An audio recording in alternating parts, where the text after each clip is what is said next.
श्री गणेशाय नमः।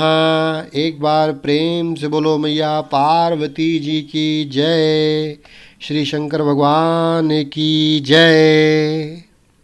शिव पुराण रुद्र संहिता अध्याय 55। शिव पार्वती तथा उनकी बारात की विदाई।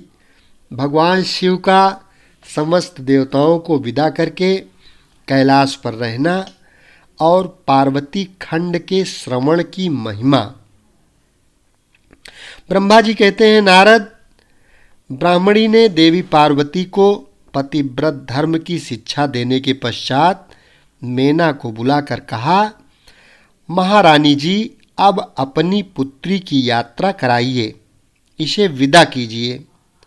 तब बहुत अच्छा कहकर वे प्रेम के वशीभूत हो गईं। फिर धैर्य धारण करके उन्होंने काली को बुलाया और उसके वियोग के भय से व्याकुल हो वे बेटी को बारंबार गले से लगाकर अत्यंत उच्च स्वर से रोने लगीं। फिर पार्वती भी करुणाजनक बात कहती हुई जोर जोर से रो पड़ी। मेना और शिवा दोनों ही विरह शोक से पीड़ित हो मूर्छित हो गईं। पार्वती के रोने से देव पत्नियां भी अपनी सुध बुध खो बैठीं। सारी स्त्रियां वहां रोने लगीं। वे सब की सब अचेत सी हो गईं। वे उस यात्रा के समय परम प्रभु साक्षात योगीश्वर शिव भी रो पड़े। फिर दूसरा कौन चुप रह सकता था। इसी समय अपने समस्त पुत्रों, मंत्रियों और उत्तम ब्राह्मणों के साथ हिमालय शीघ्र वहां आ पहुँचे और मोहवश अपनी बच्ची को हृदय से लगाकर रोने लगे। बेटी, तुम मुझे छोड़कर कहाँ चली जा रही हो? ऐसा कहकर सारे जगत को सूना मानते हुए वे बारंबार विलाप करने लगे। तब ज्ञानियों में श्रेष्ठ पुरोहित ने अन्य ब्राह्मणों के सहयोग से कृपा पूर्वक आध्यात्म विद्या का उपदेश देते हुए सबको सुखद रीति से समझाया। पार्वती ने भक्ति भाव से माता पिता तथा गुरु को प्रणाम किया। वे महामाया होकर भी लोकाचार बस बार बार रो उठती थीं। पार्वती के रोने से ही सब स्त्रियां रोने लगती थीं। माता मेना ने तो बहुत ही रोया, भौजाइयाँ भी रोने लगीं। यही दशा भाइयों की भी थी। शिवा की माँ, भाभियाँ तथा अन्य युवतियाँ बार बार रोदन करने लगीं। भाई और पिता भी प्रेम और सौहार्द बस रोने लगे और वहाँ कोई भी बिना रोए न रह सका। उस समय ब्राह्मणों ने मिलकर सबको आदर पूर्वक समझाया और यह सूचित किया कि यात्रा के लिए यही सबसे उत्तम तथा सुखद लग्न है। तब हिमालय और मेना ने विवेक पूर्वक धैर्य धारण करके शिवा के बैठने के लिए पालकी मंगवाई। ब्राह्मणों की पत्नियों ने शिवा को उस पर चढ़ाया और सब ने मिलकर आशीर्वाद दिया। पिता, माता और ब्राह्मणों ने भी अपनी शुभकामना प्रकट की।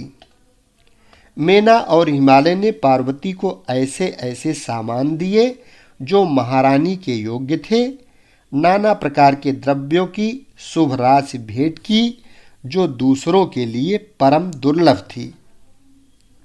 शिवा ने समस्त गुरुजनों को, माता पिता को, पुरोहित और ब्राह्मणों को तथा भौजाइयों और दूसरी स्त्रियों को प्रणाम करके यात्रा की। पुत्रों सहित बुद्धिमान हिमांचल भी स्नेह के बस वशीभूत हो पीछे पीछे गए और उस स्थान पर पहुँचे जहाँ देवताओं सहित भगवान शिव प्रसन्नतापूर्वक प्रतीक्षा कर रहे थे। वहाँ सब लोग बड़े प्रेम और आनंद से परस्पर मिले। उन सब ने भगवान को प्रणाम किया और उनकी प्रशंसा करते हुए वे पुरी को लौट गए। तदनंतर कैलाश पहुंचकर भगवान शिव ने पार्वती से कहा, देवेश्वरी, तुम सदा से ही मेरी प्राण प्रिया हो। तुम्हें लीला पूर्वक इस बात की याद दिला रहा हूँ, तुम्हें पूर्व जन्म की बातों का स्मरण है। अतः मेरे और अपने नित्य संबंध का यदि तुम्हें स्मरण हो तो बताओ। अपने प्राणनाथ महेश्वर की यह बात सुनकर शंकर की नित्य प्रिया पार्वती मुस्कुराती हुई बोली, प्राणेश्वर, मुझे सब बातों का स्मरण है, किंतु इस समय आप चुप रहिए और इस अवसर के अनुरूप जो कार्य हो उसी को शीघ्र पूर्ण कीजिए। ब्रह्मा जी कहते हैं, नारद, प्रिया पार्वती के सैकड़ों सुधा धाराओं के समान मधुर वचन को सुनकर लोकाचार पारायण भगवान विश्वनाथ बड़े प्रसन्न हुए। उन्होंने बहुत सी सामग्रियां एकत्र करके नारायण आदि देवताओं को भांति भांति की मनोहर भोज्य वस्तुएं खिलाई। इसी तरह अपने विवाह में पधारे हुए दूसरे लोगों को भी भगवान शंकर ने प्रेम पूर्वक सुमधुर रस से युक्त नाना प्रकार का अन्न भोजन कराया। भोजन करने के पश्चात उन सब देवताओं ने नाना रत्नों से विभूषित हो अपनी स्त्रियों और सेवक गणों के साथ आकर प्रभु चंद्रशेखर को प्रणाम किया। फिर प्रिय वचनों द्वारा प्रसन्नता पूर्वक उनकी स्तुति एवं परिक्रमा करके शिव विवाह की प्रशंसा करते हुए वे सब लोग अपने अपने धाम को चले गए। मुने, साक्षात भगवान शिव ने लोकाचारवश भगवान विष्णु को और मुझको भी प्रणाम किया।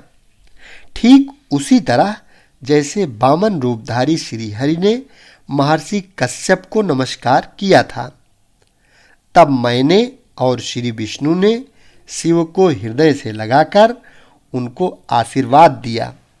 तदनंतर श्री हरि ने उन्हें परम ब्रह्म परमात्मा मानकर उनकी उत्तम स्तुति की।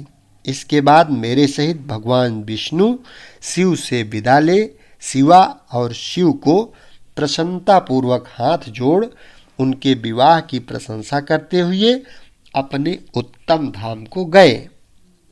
भगवान शिव भी पार्वती के साथ सानंद विहार करते हुए अपने निवास भूत कैलाश पर्वत पर रहने लगे।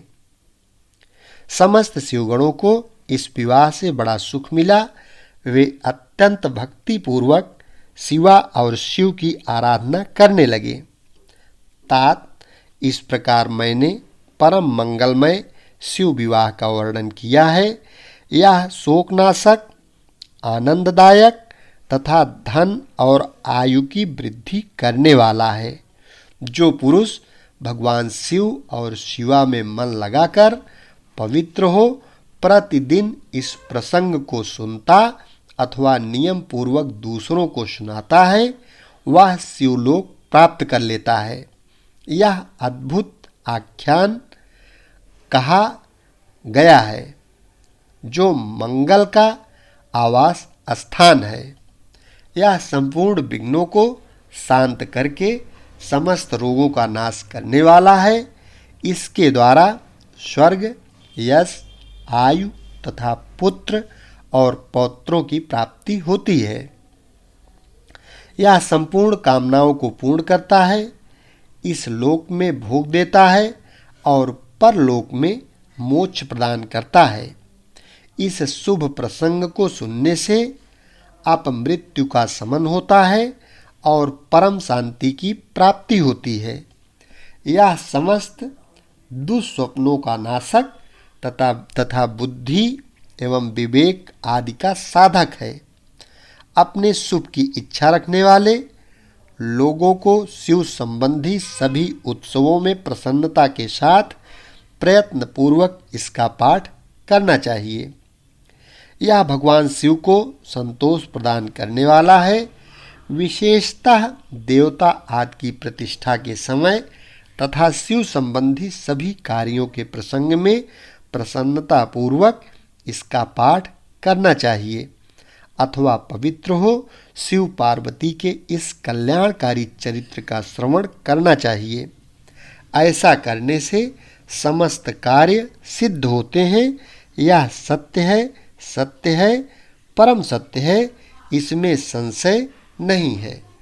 अध्याय 55 संपन्न हुआ और इस प्रकार से रुद्र संहिता का पार्वती खंड संपूर्ण हुआ। एक बार प्रेम से बोलो जगत जननी माँ जगदम्बा की जय। श्री भोलेनाथ भगवान की जय। हर हर महादेव। शेष अगले भाग में।